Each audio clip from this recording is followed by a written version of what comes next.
Hey guys, it's Mrs. Brewer, and earlier we talked a little bit about how to do fractions on a number line when you're going from 0 to 1 whole. Now what we're going to talk about is once you're comfortable with that, we need to move on to what do we do when there's more than one whole. Something we haven't talked about yet is that sometimes we can have fractions that are equal to something bigger than 1. Okay, so sometimes you'll see fractions where the denominator might be 4, but the numerator might be 6 fourths.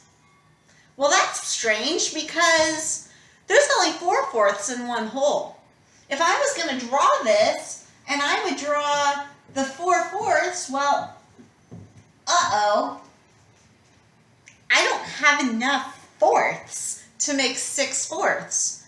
So this tells me that I would have to have a second fraction that is the same size. Kind of didn't do that well. Here we go. Let's try that again. And now we would have 6 of them that are shaded in. So we're working with more than one whole here. Now, if we're going to show this in number line form, that means our number line, our points aren't going to be 0 and 1. How many boxes did we have to draw here? How many holes? Well, we had to draw not quite 2, right? So our endpoints are going to need to be 0 and 2 this time. Well, this is what we call an improper fraction. Okay, you'll talk more about these in 4th grade, but if the numerator is larger than the denominator, it means you're working with more than one whole. Now, a trick here would be that if we had 2 holes completely colored in, so we went ahead and shaded those in, how many fourths would we have?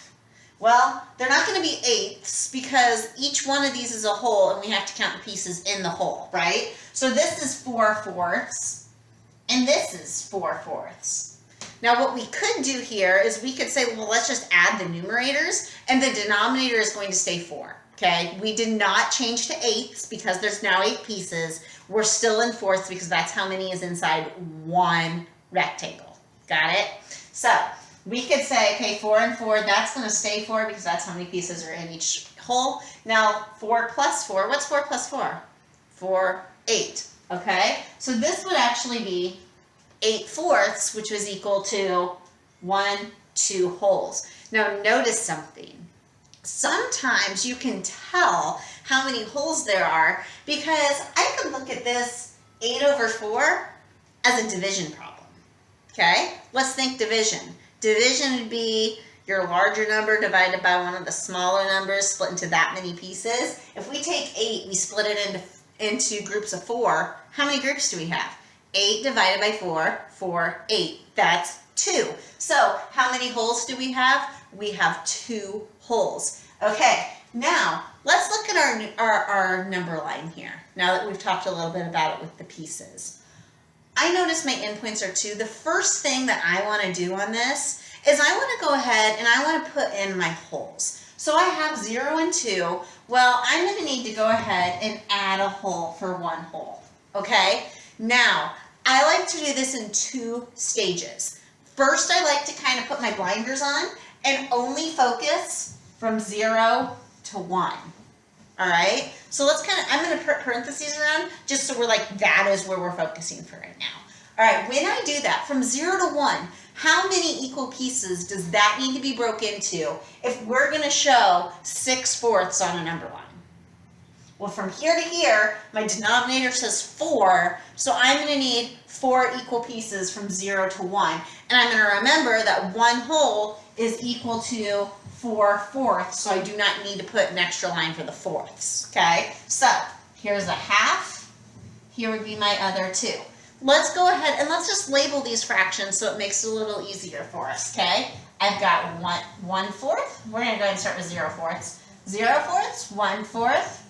2 fourths, 3 fourths, 4 fourths. Okay, now that we finished that part of the number line, we're ready to move to the second part of the number line. Now we're going to look from 1 to 2. All right, now when I look at my second hole up here, how many equal parts are there? Well, let's see, there's 1, 2, 3, 4. Okay, so if this part of my number line had to be split into 4 equal pieces, then this part of my number line needs to be split into 4 equal pieces. All right, I'm going to remember that 2 holes would have been 4/4 and another 4/4, which we already said was 8/4.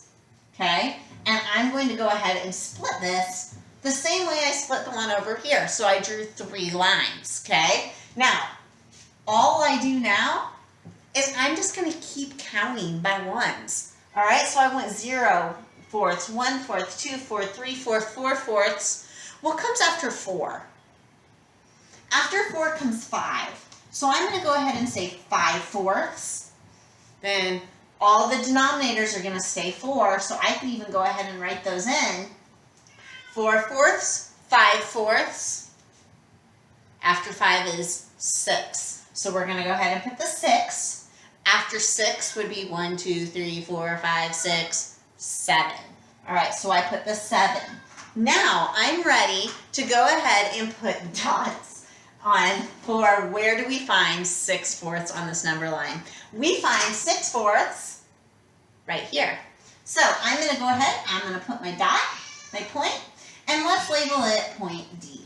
All right, that is a quick walkthrough of how do we do fractions on a number line when we're dealing with more than one whole. If this was a 3, we would need our number line to go on a little further, and we would do the exact same thing. If it was a 6, we would just keep going until we had 6 holes marked out and then go each little section. Make sense? Right. If not, we'll work on this more later this week, and we can talk more during our class meets. Thanks, guys. See you later.